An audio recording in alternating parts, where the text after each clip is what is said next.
Bom dia, Gustavo. Bom dia aos ouvintes aqui da Rádio Bandeirantes. Hoje nós vamos falar, Gustavo, sobre um tema complexo, um tema cultural, enraizado, de difícil acesso, que é a terminalidade de vida, Gustavo. São questões relacionadas à terminalidade de vida.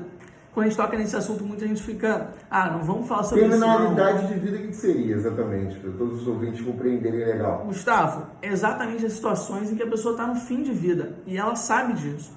A gente sabe que a maioria das pessoas que morrem, elas morrem sendo avisadas, elas sabem que vão morrer, elas sabem que estão passando por um processo de que o quadro clínico delas é irreversível e incurável.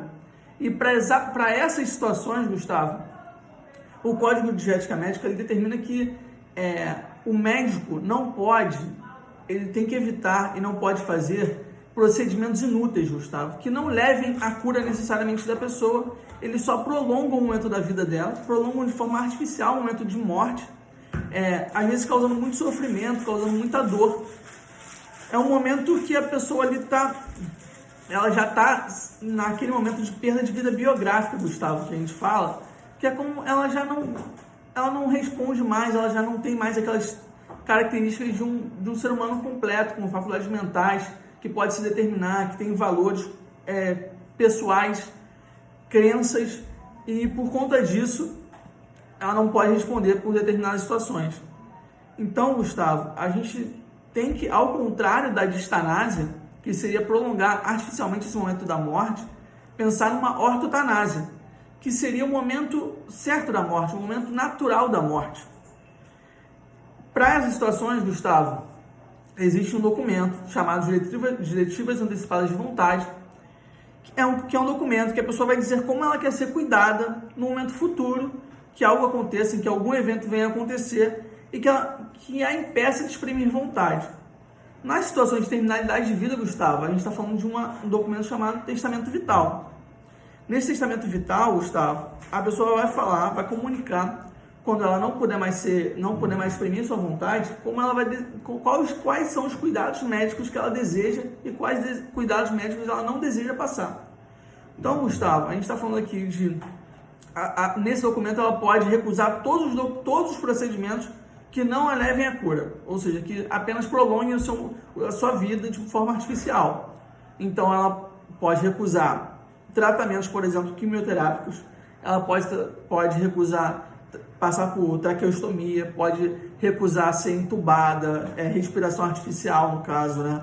Ela pode recusar diversos procedimentos que não a levem à cura, Gustavo. Isso é uma coisa muito complicada, às vezes a família ela não tem essa percepção, não tem o respeito à vontade do paciente, à vontade daquela pessoa que está em sofrimento físico e mental, psíquico, e que às vezes realmente para ela, assim, Gustavo, não é querer morrer, Gustavo, é ter o reconhecimento de que, tá bom, eu já vivi, eu entendo que o momento da minha morte está chegando, o momento... A ideia, desculpa até te interromper, mas a ideia de ficar entubado, por exemplo, durante a pandemia da Covid-19, para mim é uma coisa perturbadora. Do ponto de vista pessoal, particular, né? Não o Gustavo radialista que está aqui falando contigo hoje, mas o Gustavo ser humano, eu não gostaria. Eu tive problemas no pulmão no passado, eu tenho uma comorbidade pulmonar,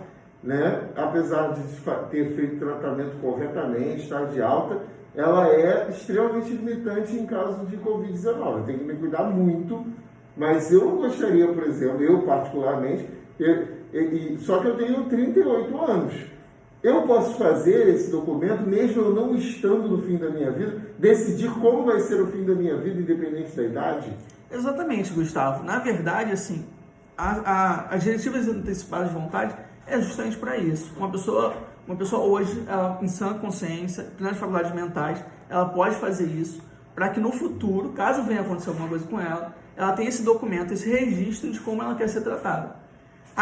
Tem situações... Eu quero ser tratado com Jack Daniels. Jack Daniels.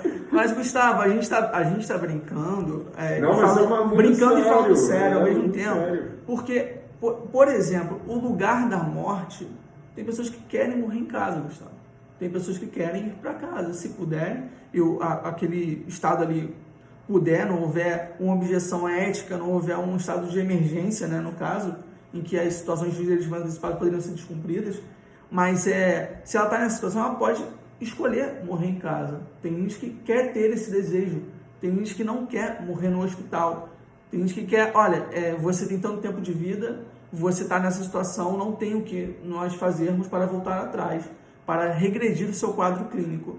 Então a pessoa, é o que a gente vê em muitos filmes, Gustavo, a gente vê em algumas séries, a gente vê em algumas situações que a pessoa então ela se conforma e ela entende que ela vai aproveitar aqueles minutos, aqueles momentos, aqueles últimos dias da forma como ela realmente acha que deve, não sendo uma imposição de uma outra pessoa, Gustavo.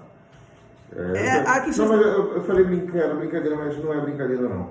Eu realmente preferiria no final copos de Jack Daniels e ficar no meu cantinho, se eu não for atrapalhar ninguém, eu preferiria que fosse dessa maneira. Honestamente, né? Honestamente, somos adultos aqui conversando. Todos somos adultos, Gustavo. É uma questão relacionada à autonomia de vontade. A autonomia da própria disposição do próprio corpo, no sentido de que você não quer passar por certas situações.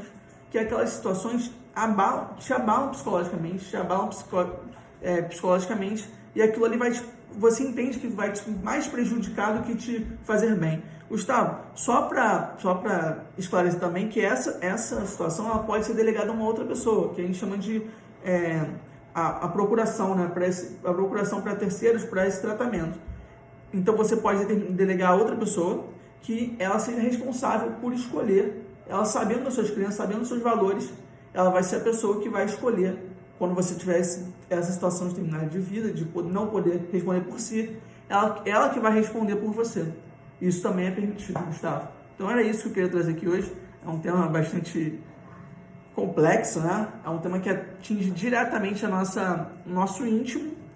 E por isso no momento atinge mais ainda. No momento atinge mais ainda, Gustavo. É uma realidade. Essa é uma realidade que a gente tem que tratar com cautela, mas que sabendo que a pessoa tem sim, e ela tem esse direito de poder fazer essas disposições, Gustavo. Infelizmente, nesse momento, afeta a todas as idades, né? Não da mesma forma, mas afeta pessoas de todas as idades e também afeta de todas as classes sociais, não da mesma forma também, mas afeta. Bruno Betfuller, como é que a gente encontra você na internet?